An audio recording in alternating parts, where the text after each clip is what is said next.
Ang misteryosong pagkawala ni Joris Flores. Ang kwentong ito ay nabuo gamit ang imahinasyon. Ang nga tao at lugar ay isa lamang kathang-isip. Kung ito ay iyong nagustuhan, mag-subscribe sa akin channel. Ang gabi ng ika-29 ng Enero taong 2025 ay nagsimula ng masaya. Si Joris Flores, kasama ang kanyang matatalik na kaibigan na sina Lea, Ben, Leo at Mario, ay nagsaya sa isang liblib na dalampasigan. Ang mga alon ay banayad, ang hangin ay maligamgam, at ang langit ay puno ng mga bituin. Nagtawanan sila, nagkwentuhan, at nagbahadya ng mga alaala. Pero ang gabi na puno ng tawanan ay biglang nagbago. Isang biglaang pag-ulan ang dumating, kasabay ng paglakas ng hangin at alon.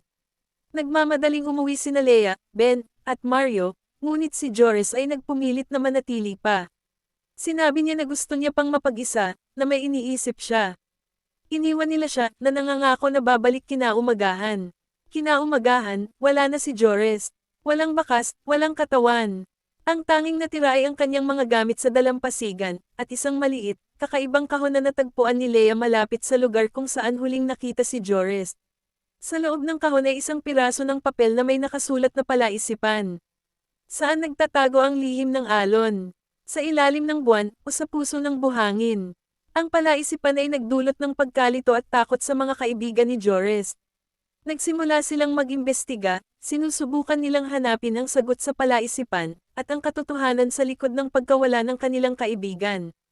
Nagsimula silang maghanap ng mga clue, sumisid sa mga alaala nila kay Joris, sa mga usapan nila, sa mga bagay na kanyang sinabi.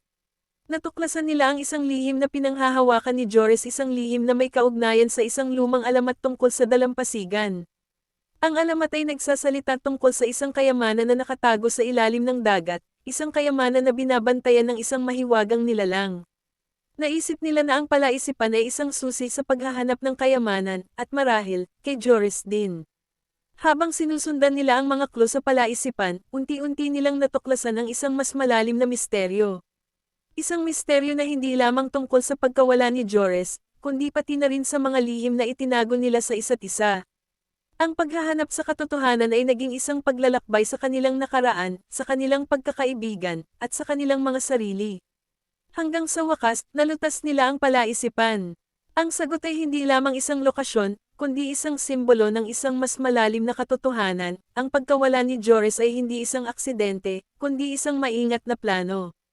Isang plano na ginawa ng isang taong malapit sa kanila, na may dahilan na hindi nila inaasahan. Ang pagkamatay ni Joris ay nagsiwalat ng isang katotohanan na nagbago ng kanilang buhay magpakailanman.